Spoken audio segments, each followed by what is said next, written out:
history and America's godly heritage. We talk about anything that affects your faith, your family, or your freedom. So don't go anywhere, because Point of View starts right now.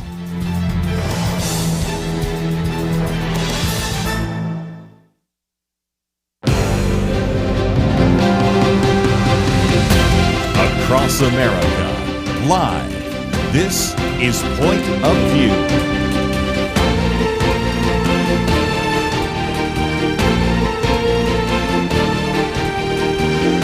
And now, Kerby Anderson. Thank you for joining me. It is the Monday edition of Point of View.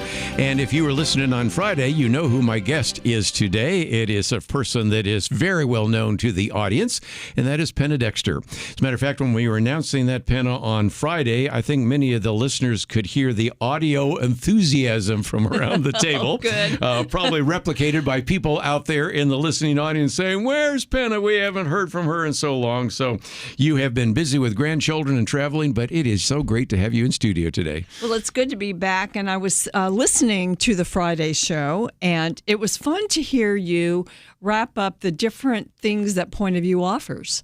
You know, that we have our long time 53-year long 2-hour program live every day, every weekday. But also there's parts of the program that are aired via podcast. There's also the Know Why podcast that Liberty does.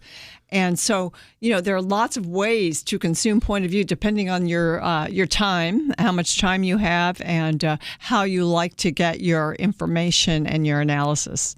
What I find is the older listeners, and I mean that by the fact they've been listening for a long time, but they may also be older, tend to listen to the entire podcast, and you can find that by going to the website, pointofview.net. Click on the Apple Podcast link or any of the others. But the younger ones tend to be more likely to go to the Point of View highlights, which is on Spotify. So anyway, if you are listening live on radio, that's great. If you're listening to this tape delay or by podcast, you are welcome here. Let me just mention it is the Monday edition.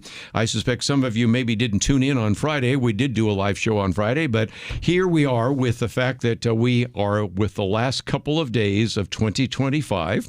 We had originally a matching challenge of $155,000. I understand from Warren Kelly, we're down to $96,000. So we've been able to chew away quite a bit of that. And Penna, you can remember the days when if we had a matching challenge of $96,000, and that's what we're actually down to right at the moment. Yes, that's great. That's good progress. And now this week, you've got your work cut out for you, don't you? I think so. So next couple of days, if you have not responded, we hope that you will so. And a little bit later, we'll get into that. But Penna, I posted some articles that I thought would be very appropriate. And one by Andrew McCarthy. Man, it's been years since we've had him on, but an individual that certainly has understood the dangers of Islam. And he types in this piece, "Who is the radical?"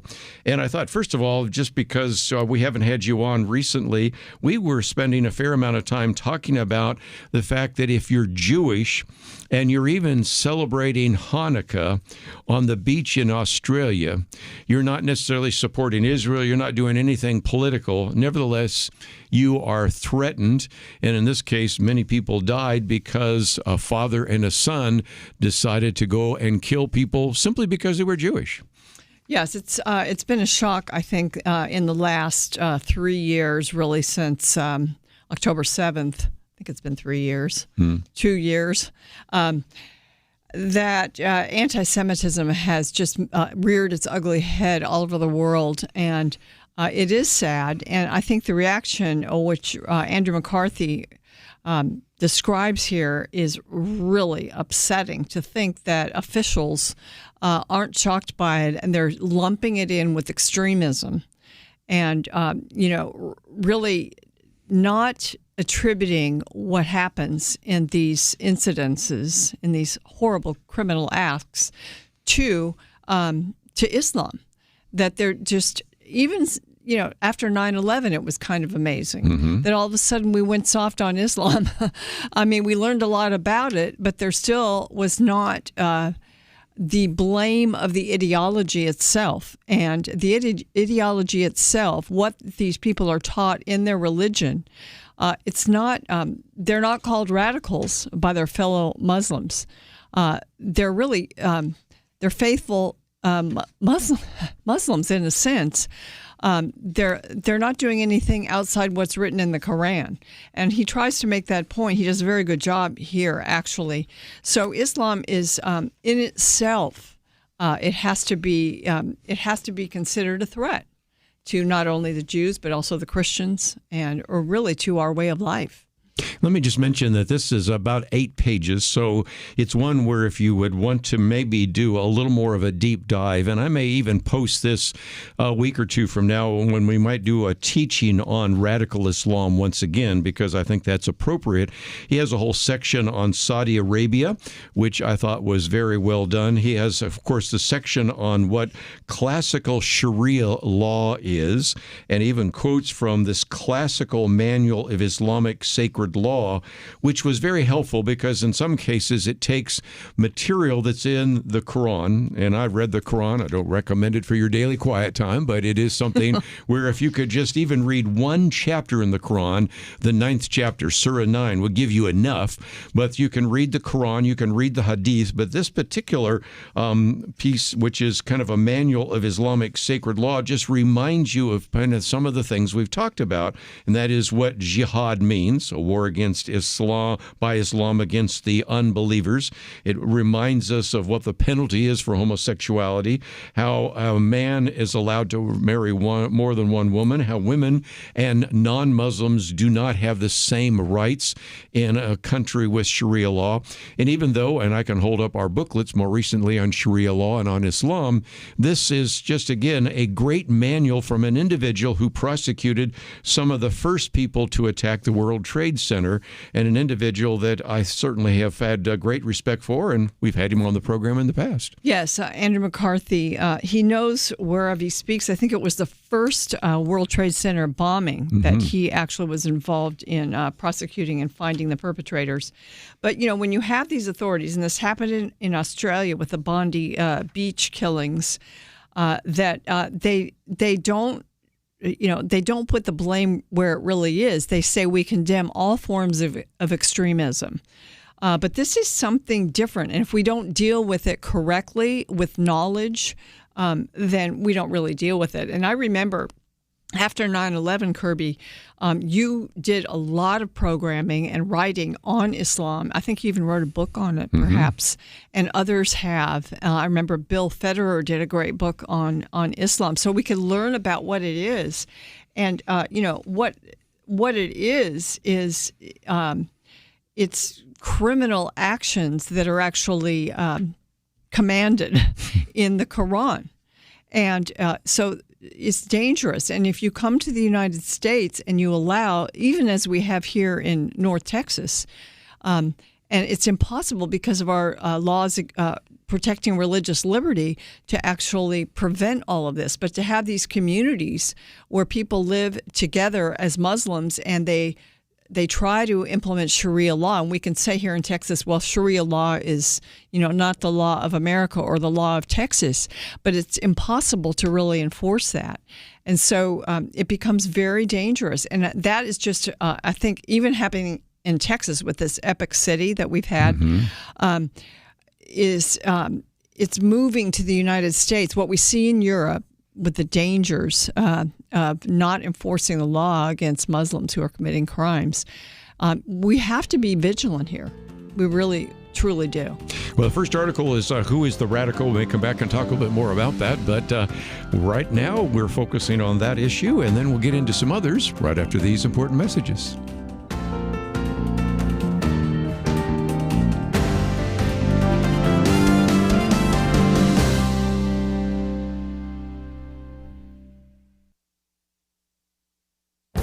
This is Viewpoints with Kerby Anderson. As this year is winding down, you may be thinking of any final gifts you might want to give to your church or Christian organizations. If you're listening to this right now, I would certainly recommend you support the radio station that is carrying this commentary. If you are reading it, you might want to follow the links to the platform that provides it. One of the issues of Outlook produced by the Point of View radio program focused on generosity. I wrote an article about generosity and charitable giving by citing the research by Professor Arthur Brooks in his book, Who Really Cares? He reminds us that Americans are givers. Professor Rodney Stark documents that Christians outgive the U.S. government in addressing global poverty. One of the other articles was by David Green, founder of Hobby Lobby. In an excerpt from his book, Giving It All Away, he talks about his success and his decision to give the ownership of Hobby Lobby to God. He calls for Christians to give generously to churches and other ministries. We've had 3 generations of the Green family on my radio program. They have left a legacy of giving to ministries. Another person we quoted was Randy Alcorn, author of The Treasure Principle. He affirms God's full ownership of me and everything entrusted to me. I recognize that my money and possessions are in fact His. He does this in obedience because he desires God's blessing. We learn in 1 Chronicles 29 that both riches and honor come from God. Deuteronomy 8 reminds us that God is the one who gives you power to get wealth. As we come to the end of this year, please be generous as you give to God's ministry here on earth. I'm Kerby Anderson, and that's my point of view.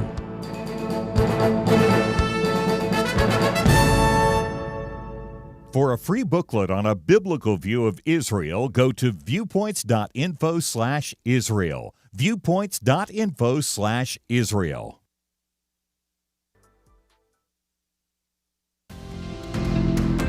You're listening to Point of View, your listener-supported source for truth. Penna Dexter in studio with us today, and we're spending some time, first of all, looking at a couple of the issues in the news, but also reminding you why we do what we do at Point of View, because in some respects you need to be educated about these issues. Maybe you're already educated, maybe be encouraged to go and make a difference. And I thought I might hold up, here's a booklet we did a while back on the issue of Islam, because first we want to know what about radical Islam, but how do I witness to my Muslim friends and neighbors and coworkers? And so that is one on terrorism. Of course, we've been talking about that. But I thought we'd come back because, Penna, you were talking about Sharia law, and that one is one that I've actually updated, and also one on anti-Semitism. These are booklets we've done before, but so many things had changed, we actually add that to our repertoire. But when we get into this idea of Sharia law, it also runs really interestingly enough in this article by Andrew McCarthy into anti-Semitism, because if indeed Muslims have preferred status and others are infidels, there's a specific set of statements that Muslims make about how awful the Jewish people are, and how in some respects, even though we've had anti-Semitism in Christianity, nothing like the anti-Semitism that is found in the Quran, in the Hadith, and in some of these other documents. So why would they not act on it? So the article by Andrew McCarthy called "Who is Radical?" And people will say when Muslims commit atrocities against Jews or Christians, well, how is that person radicalized? Well, really, they weren't radicalized. They're just adhering to what is commanded in the Quran. And in America, we have a lot of Muslims who have come here as professionals, and they've come here because they want to live in this country and be prosperous. And so they will go along with our system. And many times they appreciate our system. So we have a lot of that, and that's probably maybe most of the Muslims that are here. But now we're seeing things like what's happened in Minnesota, where you've got the Somalis that are there, and many of them are actually receiving many of our welfare benefits from our programs here in the U.S.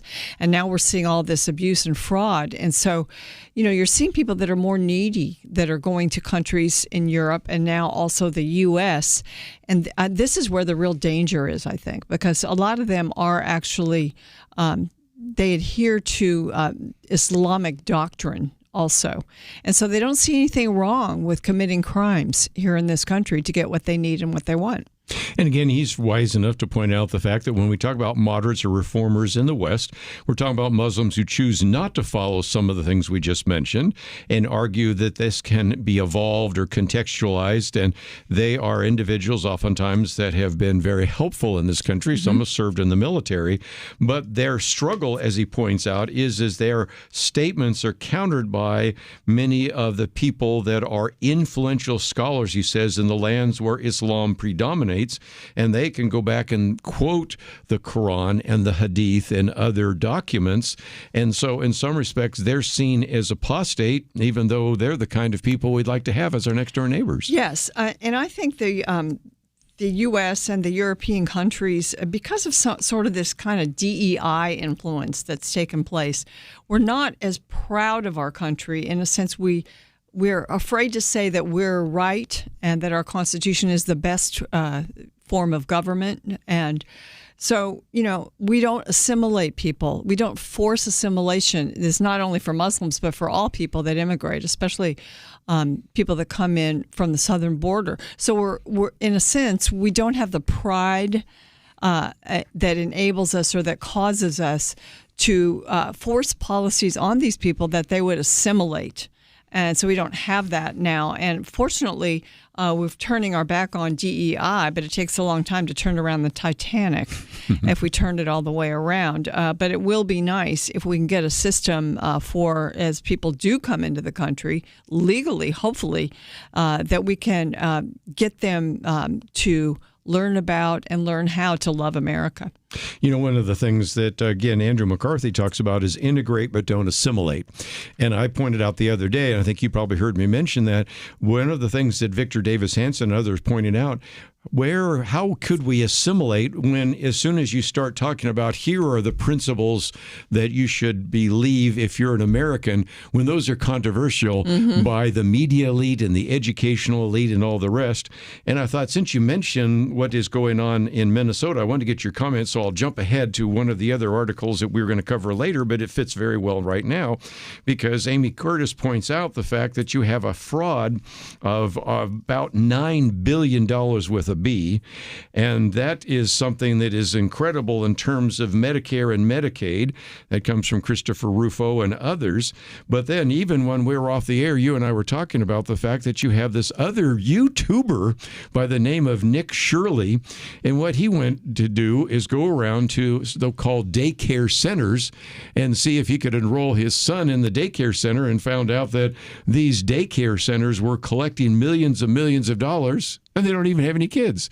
And so in some respects, there's maybe a connection here between this idea of Islam where your ends justify the means, and certainly if you want to be successful, you don't have to worry about following the law. You don't have to assimilate. You don't have to use American values and cultures. If anything, you can pretty much do what you want to do, and that has cost the American taxpayers at least $9 billion and counting. Yeah, and it's money that's being diverted from better purposes. I mean, this is out and out fraud that's taking place. And so, if you're a big government person, it's money that's not going to go to another program that might help someone. And in a sense, these kids that aren't even there, where's that money going? So, it's unbelievable, and I think it's a big indictment on the governor and the Attorney General of Minnesota. But then I was wondering, as I was driving here today, how many other states have something like this going on? I wonder. Again, this is another article that is actually our third article, but it's about not only what happens when you have individuals that have kind of a socialist mentality, but how about an individual who actually is a socialist, that is the incoming mayor of New York, who actually decided to put an individual as a very inexperienced woman, I guess is probably the nice way to say that, as the head of the New York Fire Department, who's never worked as a firefighter, and really her most significant credential is that she's a homosexual. And you just have to, again, say, if this keeps playing its way out, putting people in because of their sexual orientation rather than their qualifications, we are going to pay a price. And I think people have already paid a price because of that woke agenda. Your thoughts? Well, it takes me back less than 1 year to the LA fires. I mean, it was amazing that there were empty reservoirs and, that different hydrants weren't working and silly things like that. And when people dug down further, they found out some of the leadership in the LA Fire Department was DEI hires. Yes. And that these were people that didn't have experience in firefighting or very little.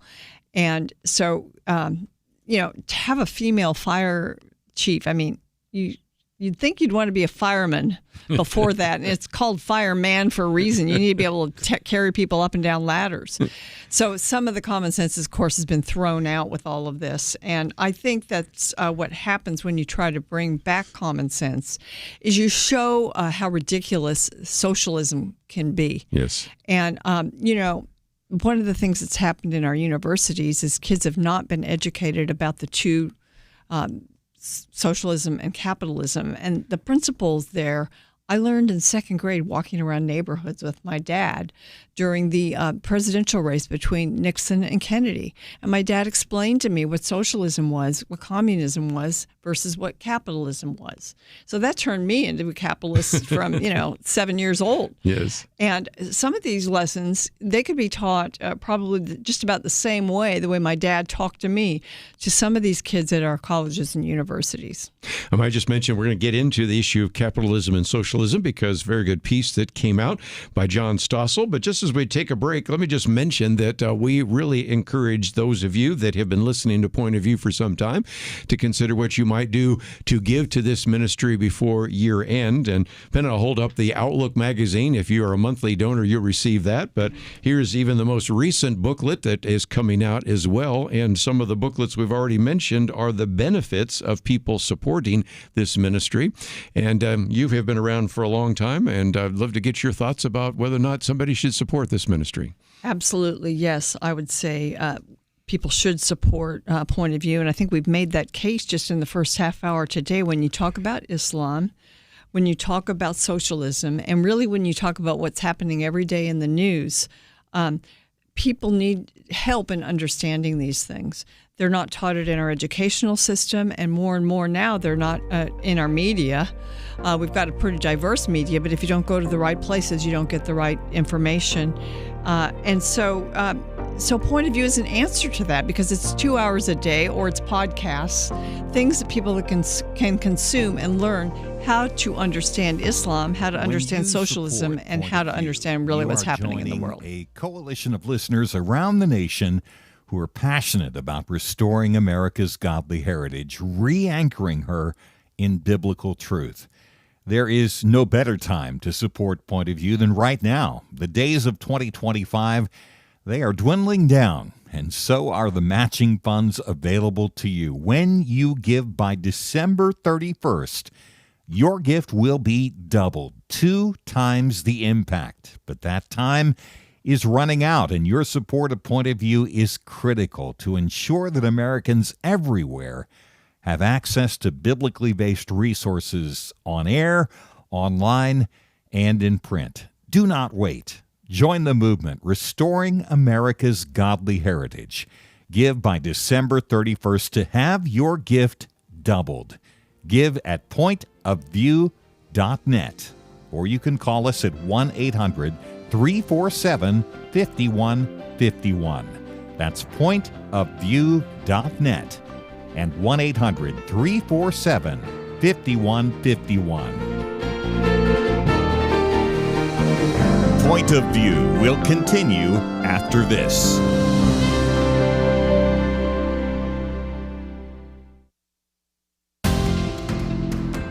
You are listening to Point of View. The opinions expressed on Point of View do not necessarily reflect the views of the management or staff of this station. And now, here again is Kerby Anderson. Back once again, and we will spend a little bit of time talking about socialism versus capitalism. That is our second article by John Stossel. But Penna Dexter here, and I thought, Penna, just to, again, as we mentioned a minute ago, the value of supporting this ministry. If people want to send a one-time gift, certainly click on that button that says Give Now, and there are some suggestions for gifts.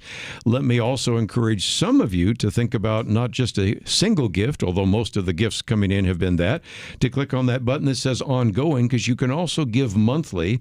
And if indeed you join with us for a monthly gift, you receive, of course, the Outlook magazine, which I'm holding up right now for those of you watching online, as well as I'll hold up our booklet on socialism in just a minute, because that is, again, what we want to put in your hands, not only as a thank you, but also as a way to educate you, because really since Marlon Maddox started this at the very beginning, we have been all about educating our listeners. Yes, and I think that's one of the wonderful, I guess, qualities of Point of View. It was radio, as you said, with Marlon Maddox, and it was in the middle of the day, 2 hours a day, unpacking concepts that people could listen for part of the time while they're driving or while they're doing something else. And that's the beauty of radio. But now we even have it. It's even more beautiful because we have podcasts you can listen to anytime. You can take the whole 2-hour Point of View program and listen to it when you're on your walk or exercising or something like that. Or you can take the shorter doses on Spotify. And also Liberty McCarter produces her Know Why podcast. And I think it's half an hour or so. So, that's very doable to do during your day. So you have that, and you have it. You can just go to it all the time for their take on things. Then you have Kerby's take on, most people who've listened to Point of View for a while want to know what Kerby thinks about just about everything that comes up. So you can do that. And then you can get an analysis of the news, and you can also get all kinds of other interviews or parts of them in the podcasts that help you to live your life, to help you to walk in the faith, and to help you to raise your kids. So to me, these are the benefits of Point of View. I don't know where there's another show or outlet like this. So that's why I think people should support Point of View. And again, I might just mention my commentary comes Monday through Friday, and Penna's on Saturday, although I think we sent it out again today. And we'll be talking about that before the end of the program. So if you would want to join with us, and I hope that you would, there's a couple ways to do that. First of all, the number that you can call, 800-347-5151. That's the order line number, 800-347-5151. Or, of course, you can go to the website, pointofview.net. But if you receive an email, you probably received an email from me today. So you can click on that button, and that is a way you can be participating. As we pointed out, as we started the program, down to a match of $96,000. So that is still very significant. But the amount that has been dwindling suggests that I know some of you tend to wait to the very last day. I just saw a click-in thing. It says we're 2 days and 16 hours away from that. We certainly would encourage you to think about now, because sometimes, Penna, when we go out and travel, people say, well, if I give, is there match money on the table? And the answer is right now there is. It's a dollar for dollar match. So your gift of $1,000 becomes $2,000. You might say, well, I can't do that, but maybe you could give $1 a day, $30 a month. That $360 becomes $720. So there are all sorts of ways you can participate by clicking on that website, or certainly clicking on that email, or calling us at 800-347-5151. When we have a match, it's such a great opportunity. And I always say, don't leave money on the table, because when the match is gone, when the time period is over, then you've left maybe some money on the table. Don't do that, ladies and gentlemen. And also, this whole idea of the end of the year, it's almost like a custom that ministries depend on December giving, year-end giving, and it really affects the whole year. And that's very true. I think part of it is because it's a good time at the end of the year to decide what you're going to engage in during the next year. Well, that depends on what kind of money you have, either pledged to you through the monthly giving, or what you got, what you brought in last year is kind of a good sign of maybe what you'll bring in next year. So, I have a little view of what happens at my church, and it's kind of the same thing. You decide on your projects, you decide where you can point some of the money at the end of the previous year. So that's why, give us a sign. Let us know if you like Point of View, and if you appreciate what's done here at this ministry, and show us in a very tangible way if you could. I want to thank those of you that have already given, but there is still opportunity for you as well. Well, I put these two articles together because it very much illustrates some of the kinds of concerns that Penna has had: socialism versus capitalism, and the other one called The Miseducation of America. And you and I both know that one of the biggest concerns that we have is this younger generation, as you just just pointed out a minute ago, didn't have a chance to walk along your father and hear about the difference between capitalism and socialism. And of course, you have a lot of young people that don't even know a thing about the Bible. So these two sort of go together. And John Stossel's done some great interviews in which he's taken on some of the myths about socialism, just as I have in this little booklet that we made available a while back.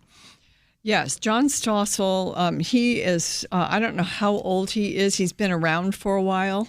And it's good that he has, because he takes these concepts and he simplifies them. He brings them down to where we can understand them. And, for instance, when you do these polls of young people and you see that they prefer socialism to capitalism, that's because they don't know what socialism is in many cases, because socialism means that private business is not good. In fact, it's illegal.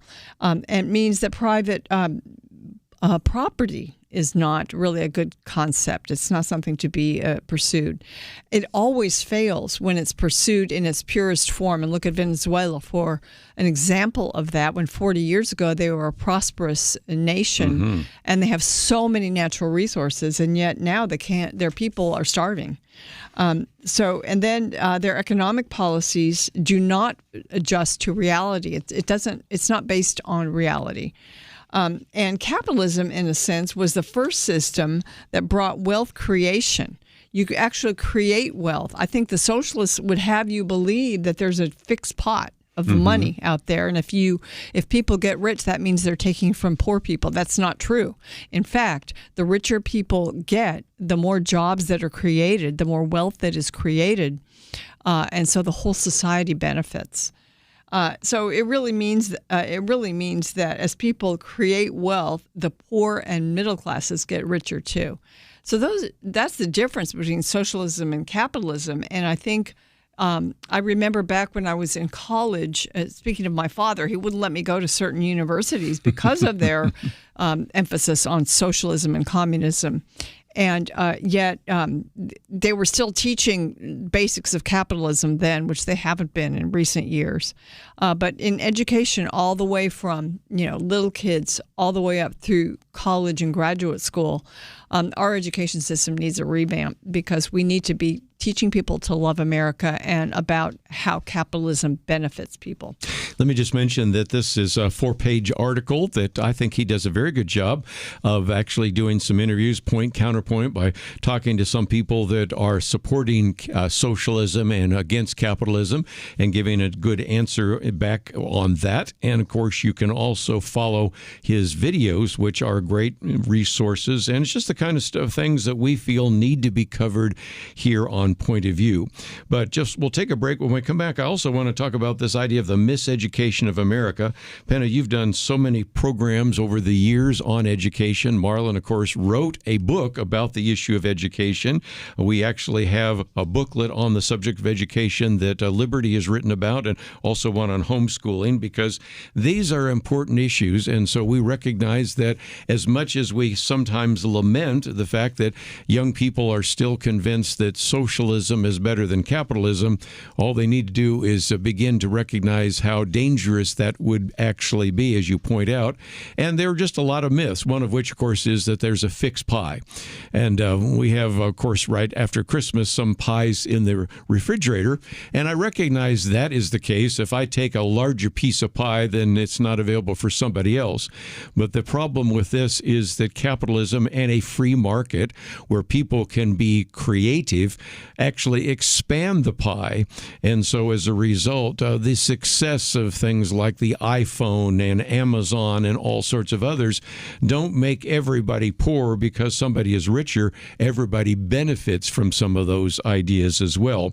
It's amazing how many times young people will believe in this idea of a fixed pie, and they're actually holding the example of an expanded pie. Nobody had an iPhone in their hands, and now they can see that, yes, it's made Apple rich, but it's made your life richer as well. Anyway, let's take a break. We'll come back and talk about the miseducation of America. Also, Penna Dexter's commentary that was out last week. All that coming up right after this.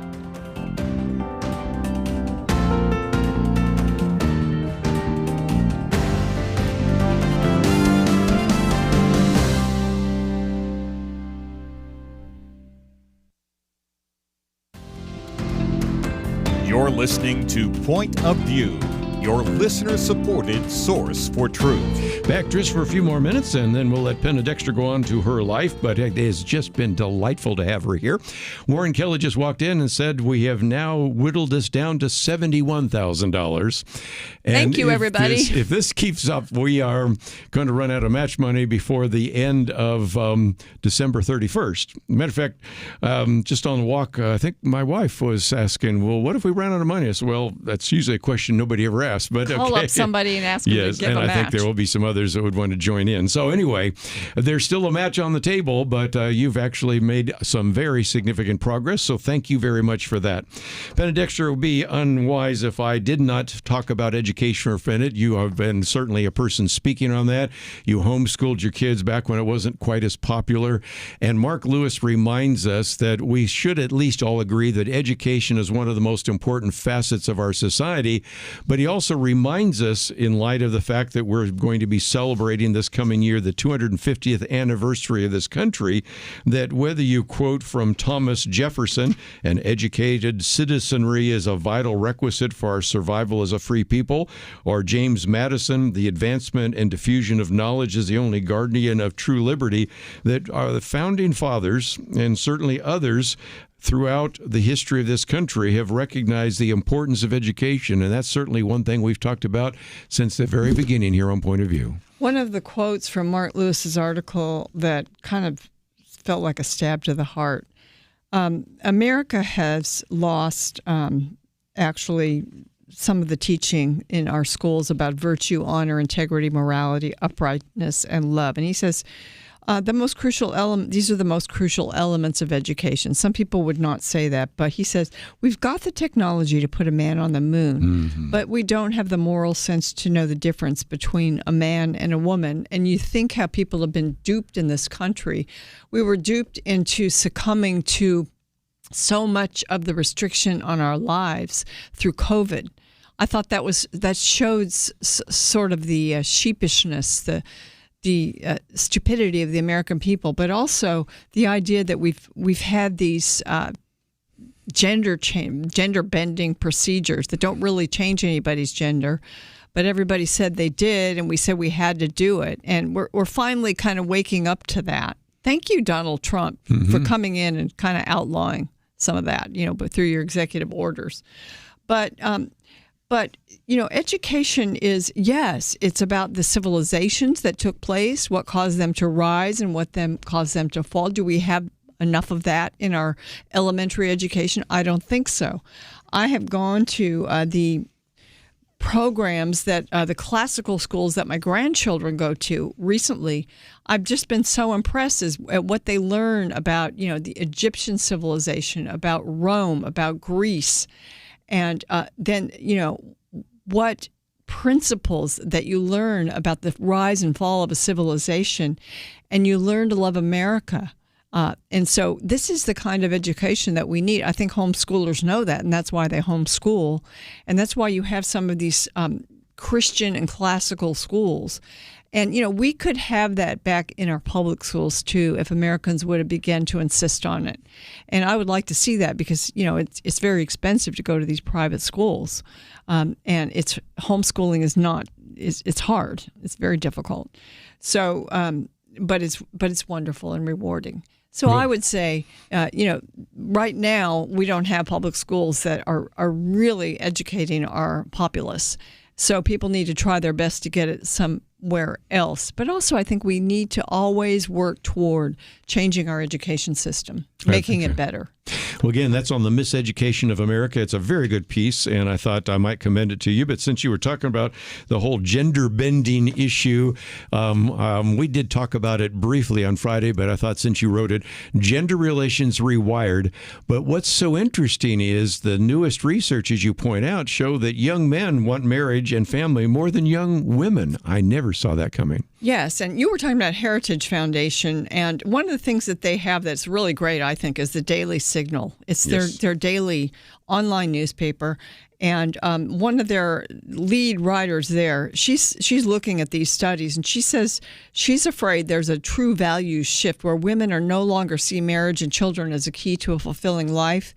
Men see it more than women. Now, of course, Christians are going to have better numbers on that, but still, that is huge, and it's rewired the society. That's what some people say. And so I found this piece, and I started, and it was by Katrina Trinko, and I just started thinking about this issue. And it really does change the culture when the women of the society are not wanting to get married and not wanting to have children. Of course, it affects marriage rates, birth rates, and things that are all good for the culture.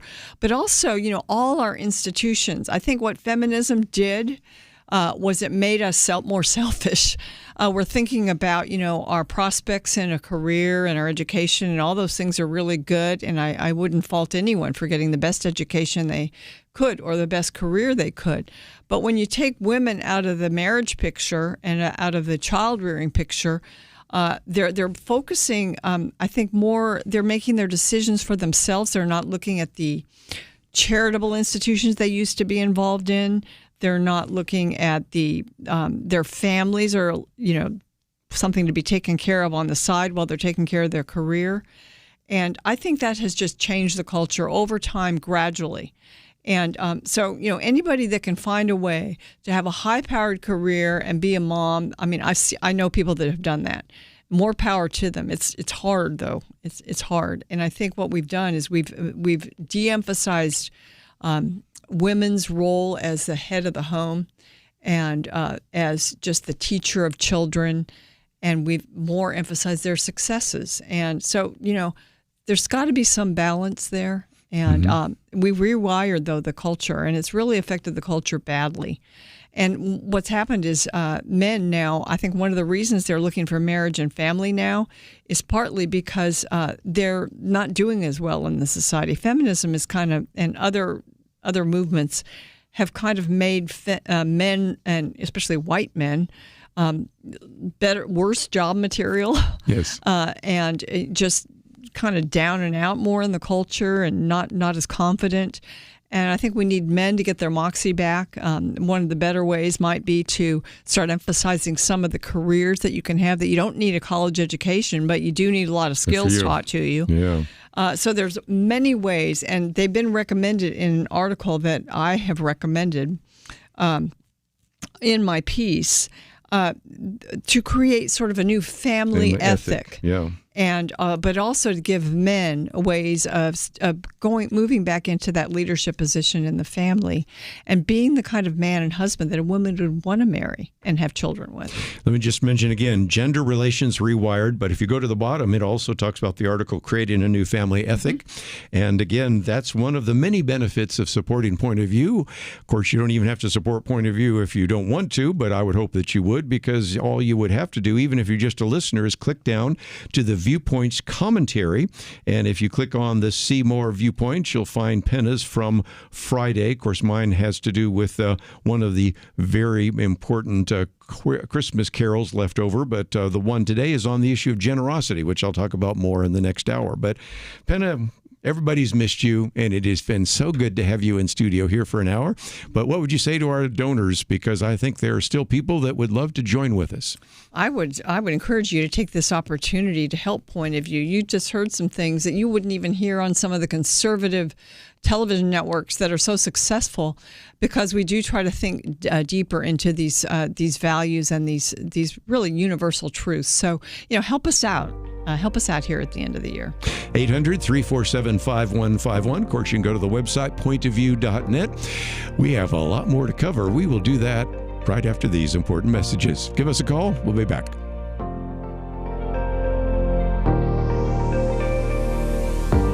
When you support Point of View, you are joining a coalition of listeners around the nation who are passionate about restoring America's godly heritage, re-anchoring her in biblical truth.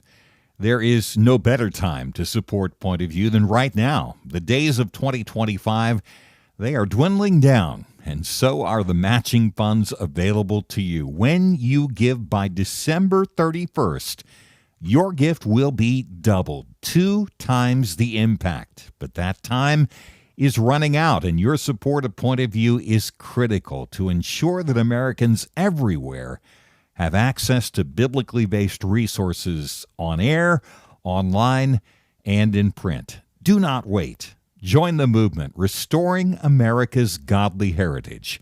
Give by December 31st to have your gift doubled.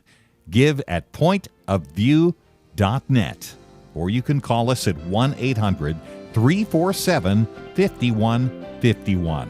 That's pointofview.net and 1-800-347-5151. Point of View will continue after this.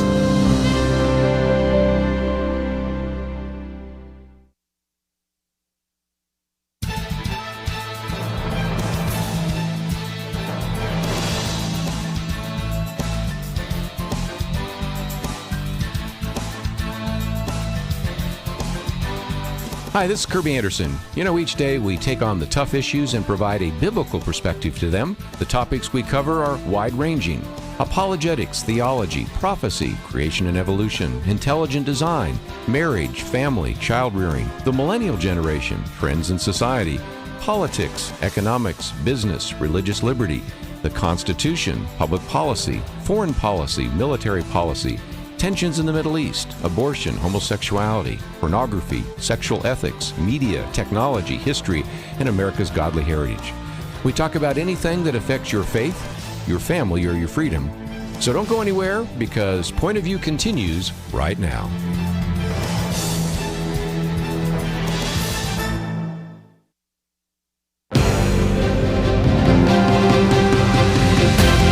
Across America, live.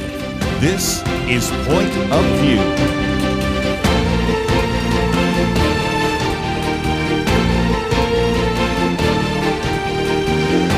And now, Kerby Anderson. Second hour today, we're going to get into some other issues in the news. Just again, was great to have Penna in studio for a short period of time. I just might mention that if you're going to be paying attention this week, we'll have Kelly Shackelford with us by phone. I know that we have Gary Bauer. I know we have Lathan Watts. I know we have Chelsea Human. So quite a few. And I think you will appreciate the conversation there. Also have the president of National Religious Broadcasters. We'll be talking about an issue that you need to know about. So there are a lot of things that we will be talking about this week as we come to the end of 2025. We are today December 29th. That is a Monday, but of course the clock is ticking, and more importantly, the amount of match money is dwindling, although $71,000 is still quite a bit to cover anybody that would want to give. And so if you've been thinking about supporting this ministry, and I hope that you would, we certainly do value your financial support. I would hope that you would do so.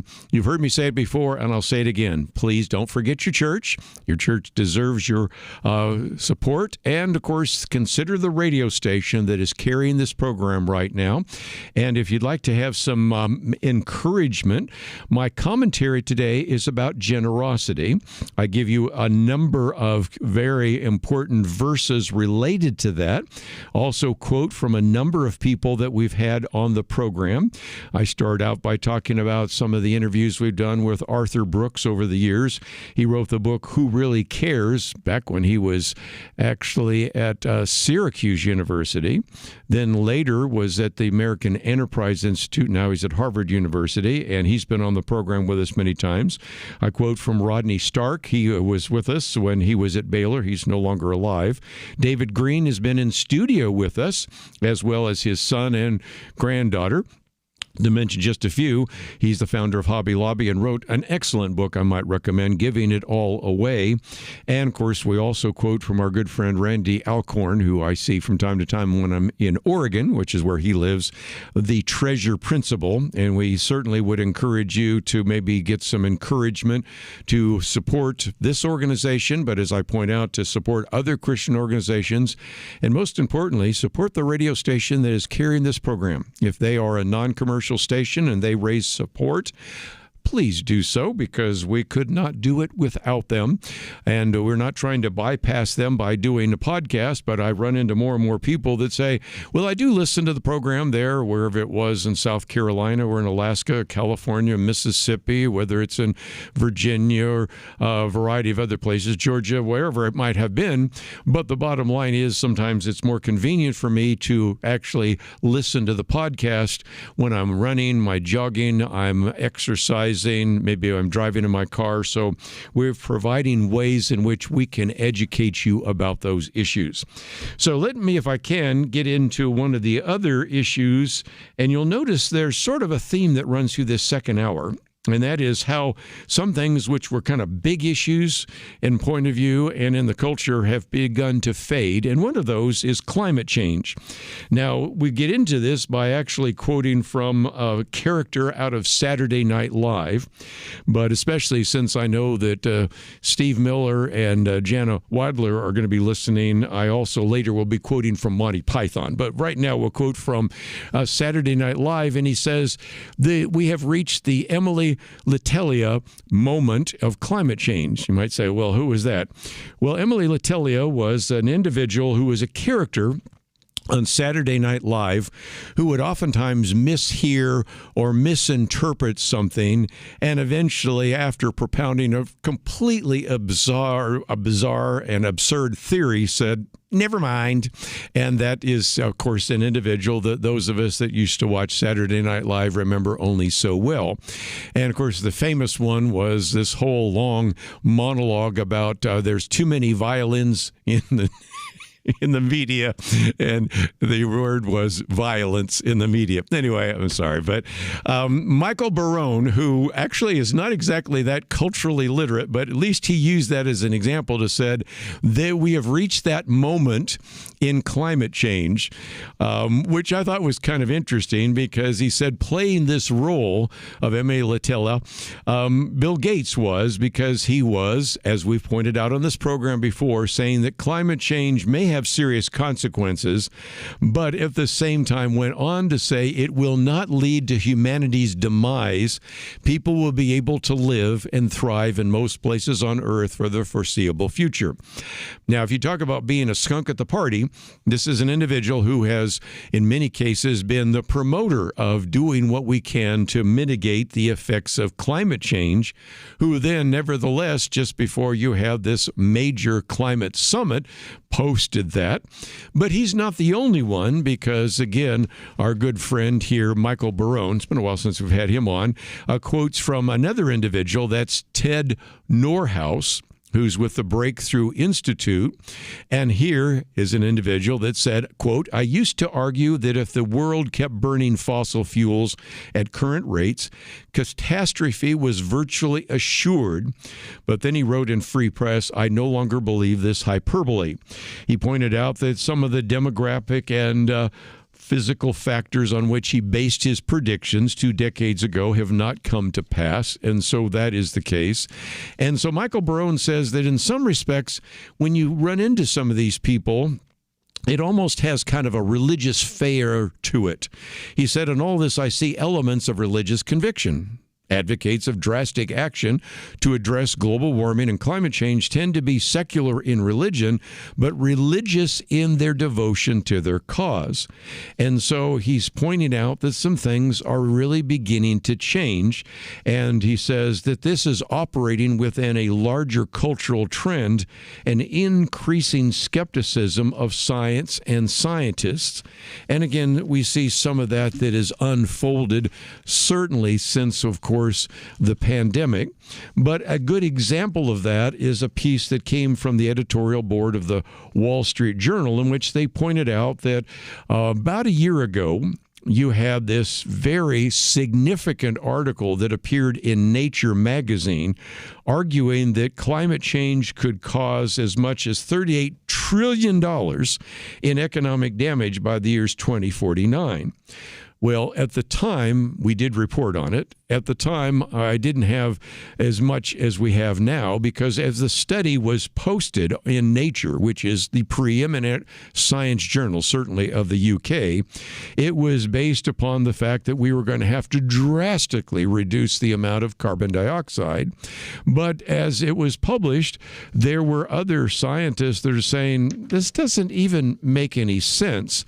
And they eventually, even as recently as July of last year, Nature issued a correction noting that in the rows of data were wrongly printed as decimals rather than percentage points. And as a result, other scientists say, look, you completely underestimate uncertainty. And in many cases, you're talking about things that were statistically insignificant when properly corrected. So this is another good example of a premier journal, Nature, actually finding itself, if nothing else, having to issue a retraction and changing some of the dialogue about climate change. Let's take a break. We have a lot more to cover. We'll do that right after this.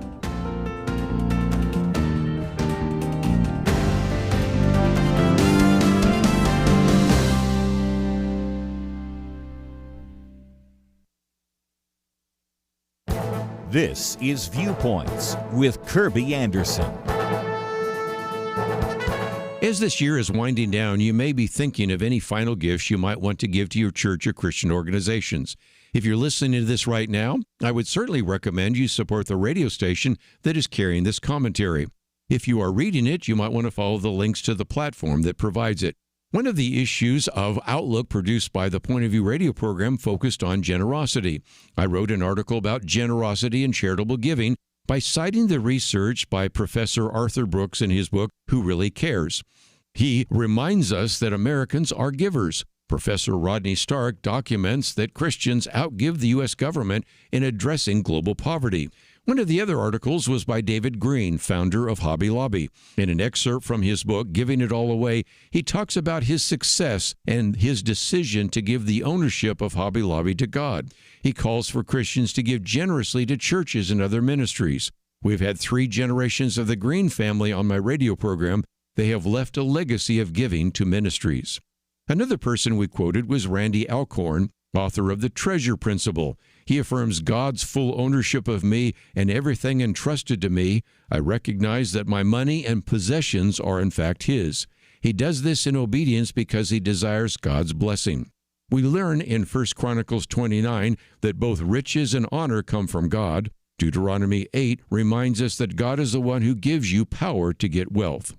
As we come to the end of this year, please be generous as you give to God's ministry here on earth. I'm Kerby Anderson, and that's my point of view.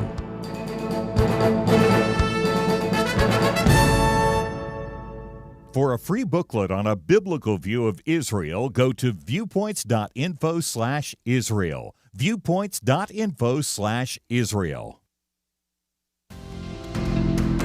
You're listening to Point of View, your listener-supported source for truth. Back for again a little bit of time as we look once again, just for a brief moment or two, on this whole idea of climate change. I'm going to move on to some other topics.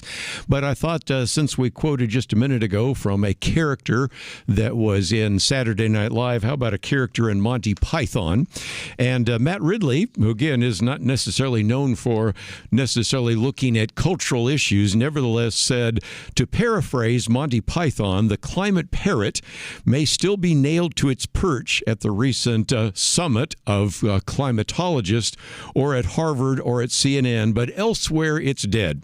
If you're not familiar with that, it's a great illustration of the fact that there is an attempt to try to keep telling people that the climate disaster, the climate Armageddon is on the horizon. Now, let me say the same thing I've said before. Have temperatures been going up a little bit? Are they attributed to CO2? Possibly, although, as I'll get into in just a minute, may have more to do with the effect rather than the cause. But we'll leave that for just a moment. And again, Matt Ridley, in a piece that appeared in The Spectator, simply said that Bill Gates' recent statement, in which he conceded that global warming will not lead to humanity's demise after he closed the policy and advocacy office of his climate philanthropy group, is just the latest nail in the coffin. But there are others, which I think I might even put in a future, certainly commentary, maybe even a future booklet, because it turns out that about a month ago, there is what was called the Net Zero Banking Alliance. Now, this is something that actually involved most of the major banks. I'm talking about J.P. Morgan Chase, Citigroup, Bank of America, Morgan Stanley, Wells Fargo, and Goldman Sachs. And each one of those banks actually dismantled and walked away from the Net Zero Banking Alliance. And so that, I think, illustrates that once the big banks left, the other banks followed suit. And so as a result, we are starting to see the sort of pulling back, and we'll get into this a little bit later in the last segment we'll talk about in just a minute, on wokeism, but in this case, pulling back from ESG and things of that nature, which I'll talk about in just a minute. That's not all. It turns out that you have some of the major companies, and Matt Ridley points out Shell and BP, British Petroleum, have returned to being oil companies to the delight of their shareholders. And so you can begin to see that if you started following what some of the corporations are doing, you also are beginning to see that some of them are backing away from that. One of the illustrations is the fact that when she ran for the presidency, Kamala Harris didn't say a whole lot about climate change, whereas 4 years before, certainly that was something that Joe Biden spent a fair amount of time talking about and trying to implement in his 4 years in office. He points out the fact that what has been certainly the way in which the press has covered it will probably not change, but he points out that over time, what you've seen is some of the issues that were tied to climate change might now be disconnected. We're talking about overpopulation, oil spills, pollution, desertification, mass extinction, acid rain, the ozone layer, nuclear winter, falling sperm camps. Each faded, he says, as the evidence became less obvious and the public either grew bored or in some cases, the problem was resolved by a change in law or practice. One that I do know something about, when I was at Yale University, we were working in some of the things having to do with some of the forest in New England area, and there was a real concern with the issue of acid rain. Well, one of the resolutions of that was to put more scrubbers on many of the industrial plants in the Midwest, because what oftentimes they would do is produce sulfur dioxide, which would go in the upper atmosphere. It would float over, join with water, and then ultimately result in acid rain. Another example would be the ozone layer, chlorofluorocarbons. I won't get into all the details. You probably didn't want a chemistry equation or discussion right now, but the bottom line is many of those, if you will, environmental scares were either resolved by a change in practice, I've pointed out a few of those, or a change in law. And so again, that is the case. So he then points out the fact that we were, in many cases, treated to a group of activists who oftentimes would then change the discussion from, say, global warming, as we mentioned just a minute ago in this piece by Michael Barone, to climate change, so they could blame blizzards as well as heat waves. Then they inflated the language to climate emergency, a climate crisis, even as projections of future warming began to come down, because a lot of those projections were based upon various kinds of computer models. And one of the things I did putting myself through graduate school is working on some of those computer models. And one thing you learn when you program computers is garbage in, garbage out. Poor assumptions on the front end, really outrageous conclusions on the back end, and that is the case. He even goes on to point out that reducing sulfur emissions to stop acid rain proved fairly easy, as did banning chlorofluorocarbons to protect the ozone layer. So he points out that there are some very significant changes that have taken place. But then two more. Let's take a counterpoint.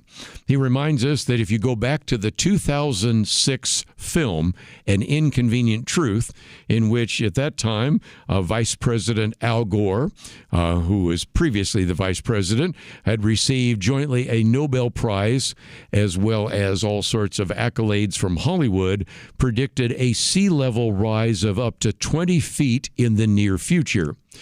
Out by around 19 feet and 9 inches, he points out. And by 2009, he said that there was a 75% chance all the ice in the Arctic Ocean would disappear by 2014. In that year, there were 5 million square kilometers of the stuff at its lowest point. And of course, you were, I think, today at about 4.7 million square kilometers. So those were the predictions. And that's one of the reasons why I might even hold up our booklet on climate change that I wrote a while back. I think we'll do an update. But it's just, again, to remind you of some of the predictions that were made. And one of the other people that, again, Matt Ridley quotes is Bjorn Lomborg, who we've quoted many times, a Danish economist, president of the Copenhagen Consensus, in which he really fought a battle against what he called climate exaggeration for decades, went on to even point out that the shrillness of climate doom also wears down voters. While climate is a real and man-made problem, he agrees with that. Certainly we do. And a constant end-of-the-world proclamations from media and campaigners massively overstate the situation. Yes, there are reasons, and there are very good reasons, why sometimes the particular global temperature percentages have increased slightly. We're coming off of an ice age.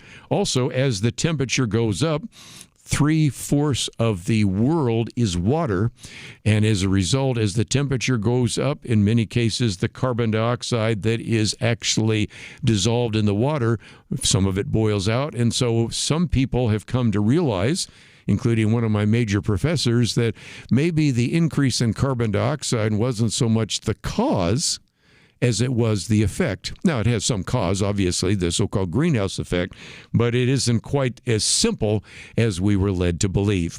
But it's just a good illustration, is one of the reasons why I would encourage you to consider what you might do to support this ministry. Years ago, we put out this booklet on climate change. We're going to put out another one that maybe pulls together some of the things we've been talking about over the last couple of moments. And if you find yourself saying, well, that came out in the past, what do you have coming out in the future? Well, I've got one here on gambling. I think that's the January issue, and you'll be receiving that shortly if you haven't already. And I'm holding in my hands today the one on Zionism, which will be the February issue. So there's some tremendous benefits to you joining with us. So again, I hope that as we go to the website at pointofview.net, you'll see a pop-up that reminds us that we're 2 days and now 15 hours away from the end of 2025. So if you would want to join with us, and I hope that you would, click on that button that says Give Now. There's a place for you to see a place where you could give a single gift, or click on the other button that says Ongoing for an ongoing monthly gift. And whatever you can do, whatever the Lord lays on your heart, I would encourage you to support this ministry as well as other valuable ministries. Oftentimes, many of us make decisions about what we're going to do in 2026 by how we ended the year in 2025. So if you can help your church, you can help the radio station carrying this program, if you can help Point of View, we would greatly appreciate it. And give us a call, 800-347-5151. We come back, I'm going to talk about the Scrooges of 2025 right after this. When you support Point of View, you are joining a coalition of listeners around the nation who are passionate about restoring America's godly heritage, re-anchoring her in biblical truth. There is no better time to support Point of View than right now. The days of 2025, they are dwindling down, and so are the matching funds available to you. When you give by December 31st, your gift will be doubled, 2 times the impact. But that time is running out, and your support of Point of View is critical to ensure that Americans everywhere have access to biblically based resources on air, online, and in print. Do not wait. Join the movement, Restoring America's Godly Heritage. Give by December 31st to have your gift doubled. Give at pointofview.net, or you can call us at 1-800-347-5151. That's pointofview.net and 1-800-347-5151. Point of View will continue after this.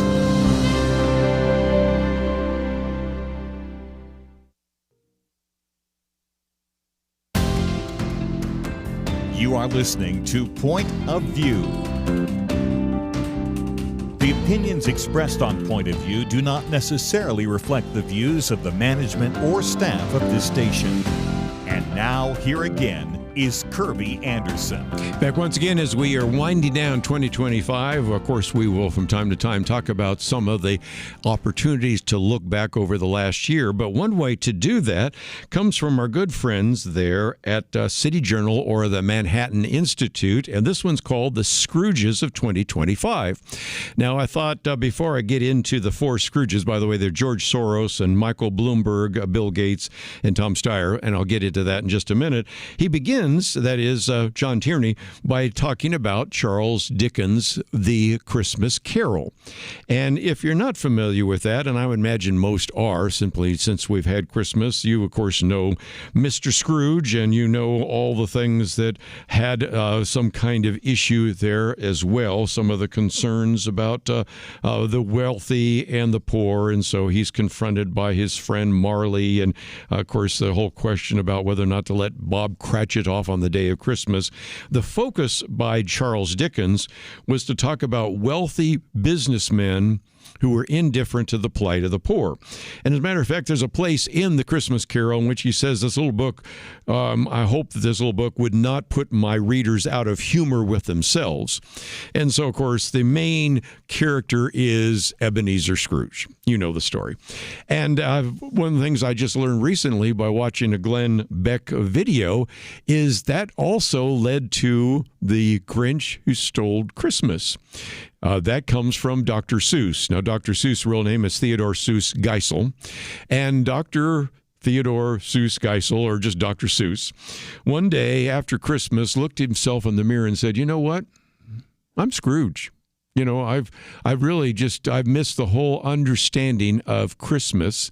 And that was the beginning of actually producing a book on The Grinch Who Stole Christmas.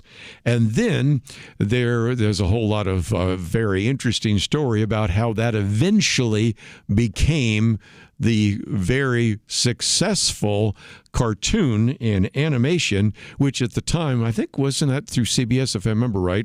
I don't have all the facts in front of me, but I think that was where they wanted to spend very little on it, and they didn't think it was going to be successful. And of course, it has been perennial since then, and of course, all the merchandising and all the rest. So anyway, we come back to the issue of the Scrooges, and I thought John Tierney there at Manhattan Institute, writing in the City Journal, and you can read it for yourself, goes on for quite a number of pages, matter of fact, 6 pages of information about these different individuals. And first of all, he does spend some time talking about the Christmas Carol, because he points out that, yes, there was all sorts of issues associated with the Industrial Revolution, and it was difficult. But there was a positive aspect to the Industrial Revolution. English workers' incomes more than doubled. And he points out it wasn't just factory workers who benefited. As domestic servants quit their round-the-clock jobs to work shorter hours in factories, their employers had to offer new perks. And so, in some respects, even though it was a difficult transition from an agricultural society to an industrial society. And because of some of the dislocation and some of the pollution and some of the issues of moving so many people into the cities, that was the justification for Karl Marx, of course, writing about communism, believing that even though this has produced a great deal of affluence, at least for some individuals, it is just the first step towards the eventual socialist utopia and eventually mature communism. But nevertheless, with that as background, he then takes on the four Scrooges. The first one would be George Soros. Again, I would imagine almost everybody in this listening audience knows who he is. I remember years and years ago, first time I ever went to Hungary to speak at Word of Life, I was learning about this Hungarian by the name of George Soros, who had already kind of made his billions, millions first, then billions, because of all sorts of issues shorting the English pound and all the rest. But nevertheless, since that time, he's been bankrolling various district attorneys. And so the argument that John Tierney is making is George Soros is a Scrooge because he's wreaked havoc on low-income neighborhoods across America by bankrolling campaigns for district attorneys who refuse to prosecute minor crimes or to lock up violent criminals. A lot of this has come through his philanthropic network called the Open Society Foundations, and begins to go through this very long, sad list, which we've talked about before, and how the criminal justice system has been affected in such negative ways by George Soros. Now, interestingly enough, one of the other people that is certainly influenced by George Soros is the mayor, the former mayor of New York City, Michael Bloomberg, who, at least he points out, has, in this case, the good sense to resist the Soros-backed efforts to weaken law enforcement. However, then he goes on to talk about, of course, Michael Bloomberg, who has been a leading supporter of the unethical campaign against one of the most promising public health advances in the century. And I was completely unaware of this. What is the public blight? Well, that's the issue of smoking. But then John Tierney points out that one of the best ways to wean people off of cigarettes is an electronic cigarette, which has been shown to be more effective than other smoking cessation tools like nicotine gum or patches or whatever. Smoking rates dropped sharply after nicotine vaping became popular 15 years ago, a development that has been really welcomed by health authorities in Britain. But nevertheless, Bloomberg went after that instead. And so as a result, Bloomberg surveys show that 2/3 of smokers in America and 24 other countries believe that vaping is as dangerous or even more dangerous than smoking. Was kind of unaware of some of that, but nevertheless, just as one aspect. But then he goes on to then point out, if that's not enough, remember during the pandemic and the lockdowns, that again, Michael Bloomberg provided support for public health officials who were promoting lockdowns and other COVID restrictions that again disproportionately hurt the poor. And if you want to then add to it the next Scrooge we're going to get to, that's Bill Gates, who also backed the lockdowns and other pandemic policies that proved singularly cruel to American children. More importantly, he points out that the Microsoft co-founder, that is, again, Bill Gates, advocated universal masking in schools and funded projects to promote mask wearing, insisting that masks were not that bothersome. He ignored evidence that they interfered with social development and learning, especially for young children with those with disabilities, and he remained indifferent to the evidence from around the world that mask mandates and lockdowns had done little or no good while imposing enormous social and economic costs. So again, that is one. But then he goes on to say that when it comes to some of the other issues, Bill Gates has repented for, of course, one that we just talked about, the issue of the climate emergency. But then the final Scrooge we'll talk about is Tom Steyer, who, again, Penna's done some commentaries on, but we have really never talked about very much here on Point of View, because they've said no such contrition from him, because after becoming a billionaire from a hedge fund that invested heavily in coal projects, he began to spend his money to stop others from using fossil fuels.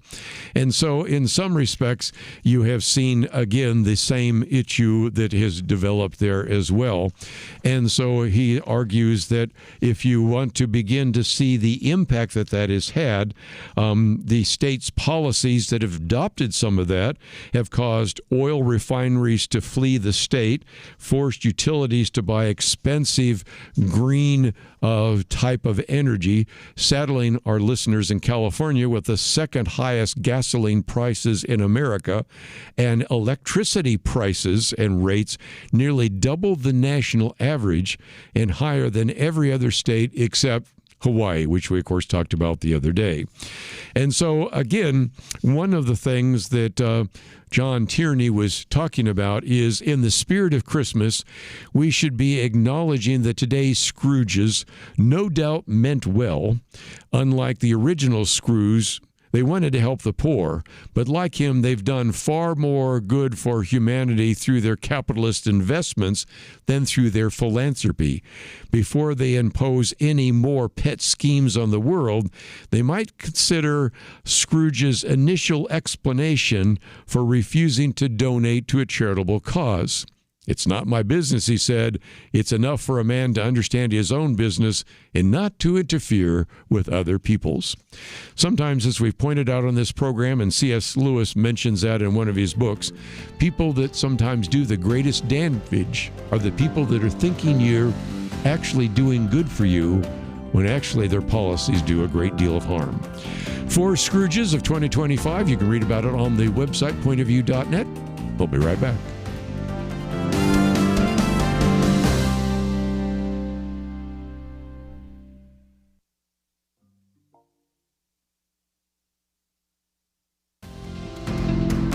You're listening to Point of View, your listener-supported source for truth. Back for a few more minutes. Let me just mention that tomorrow we'll have Kelly Shackelford with us by phone, and we're also going to be talking to the president of the National Religious Broadcasters Convention, some things you will want to know about there as well.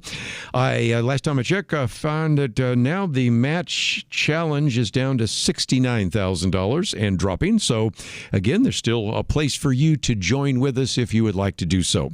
Last article here, I need to probably explain it a little bit. It's by Stephen Sokop, who says a vibe shift and a long march back through the institutions. Now, to understand that, you've got to recognize that the phrase, the long march through institutions, came from socialists. Rudy Duschke was the first one to mention it, but it was really popularized by Herbert Marcuse. We've talked about Herbert Marcuse before. We've talked about a variety of other individuals. And if you're not familiar with that, hold up our booklet that I've done on wokeness, because we go through some of that in a little bit more detail. But the argument was that if you want to convert this country to a socialist utopia, the long march of Marxist ideas need to make their way through these institutions. And wokeness is one illustration of that. But what Stephen Sokop is pointing out is that this has now been reversed.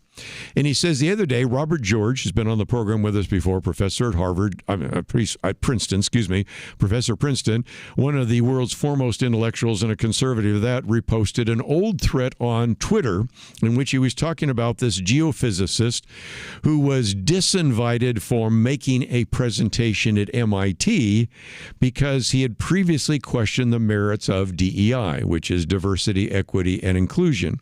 And so that was something from 2021, I believe, and yet here posted it again because he said that would not be controversial today. 4 years later, it would not be.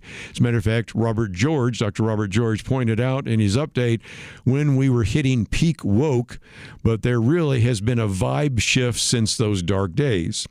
Another illustration of that Stephen uses here is last week, he says, for example, the vice president of the United States at Turning Point USA's America Fest conference told the crowd that DEI is over and done with, that American people have had enough of it. Now, as if to prove his point, Vice President J.D. Vance went on to say that in the United States, you don't have to apologize for being white anymore. Now, the point that Stephen's making is 4 years ago, after such a comment, J.D. Vance and his boss, that'd be Donald Trump, would have likely spent several days, maybe even weeks, months fighting charges that he was racist or a white supremacist. And it kind of shows you that when we've talked about this issue of wokeness, that's kind of changing. The vibe shift is changing. Now, we don't want to say that it's over, but I do believe that some of the things that before were certainly almost considered to be essential have moved away. By the way, he points out in the article that Professor Robert George wisely tempers his report on woke's demise by saying things are certainly not fine and dandy. And he says, I agree with him as well. But he goes on to point out that this idea of cultural revolution, of the long march through institutions, which was initiated by, as he says, post-World War I Marxist revisionists, and Herbert Marcuse and a variety of others fit into that category, actually have changed dramatically. And to that end, the second thing he says I'd like to respond to Professor George's tweet is to say, you're welcome. Now, what does he mean by that? He said, well, to be clear, when I say that, I don't mean to imply that I personally saved the world from woke and am owed a huge debt of gratitude. No, I'm not saying that. Obviously, that's not the case. That said, I think it's vital to understand and to acknowledge that the most effective and compelling aspects of pushback against woke ideology and its near stranglehold on our society have rather obscure and largely overlooked origins.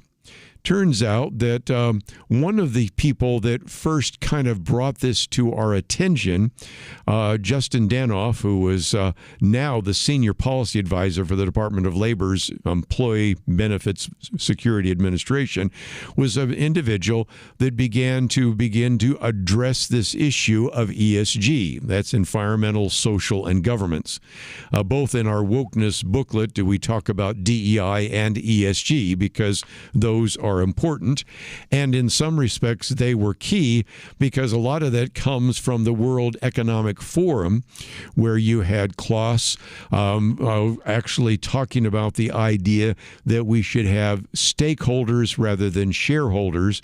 And so this was an attempt to, if you will, undermine the current system and push corporations to favor ill-defined stakeholders over shareholders. And after that particular issue, Justin Danoff and then Stephen Sokop formulated both a theory of the stakeholder ESG attack on business and capital markets and how they would respond to it.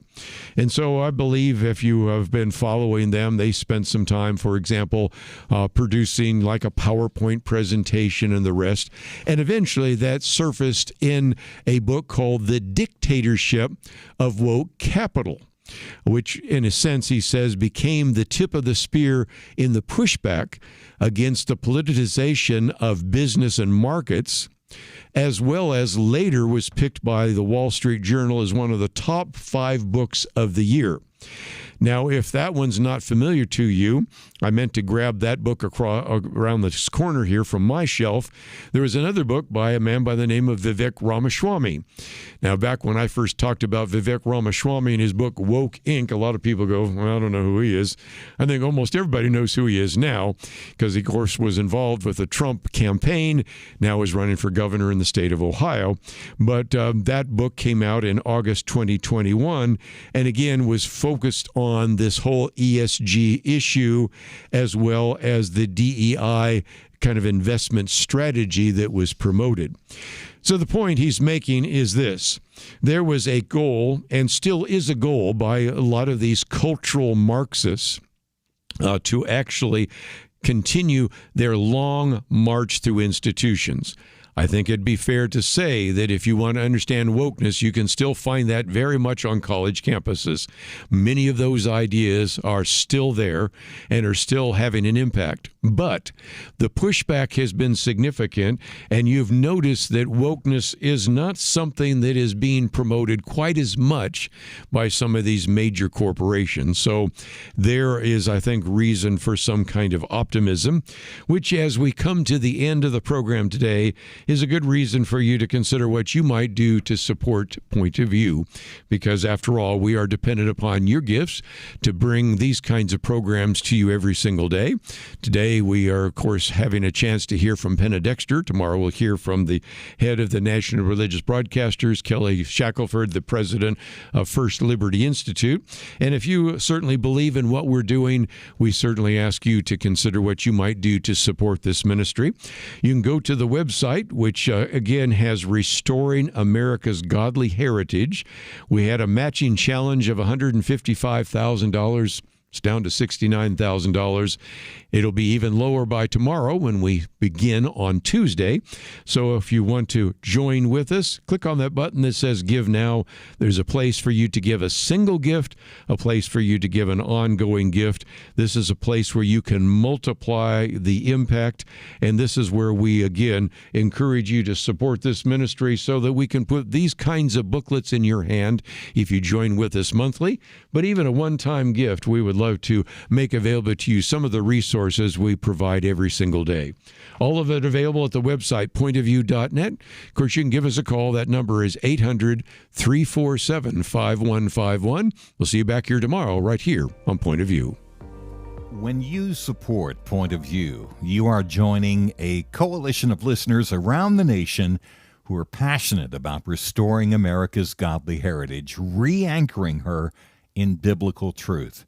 There is no better time to support Point of View than right now. The days of 2025, they are dwindling down, and so are the matching funds available to you. When you give by December 31st, your gift will be doubled, 2 times the impact. But that time is running out, and your support of Point of View is critical to ensure that Americans everywhere have access to biblically based resources on air, online, and in print. Do not wait. Join the movement, Restoring America's Godly Heritage. Give by December 31st to have your gift doubled. Give at pointofview.net, or you can call us at 1-800-347-5151. That's pointofview.net. and 1-800-347-5151. Point of View is produced by Point of View Ministries.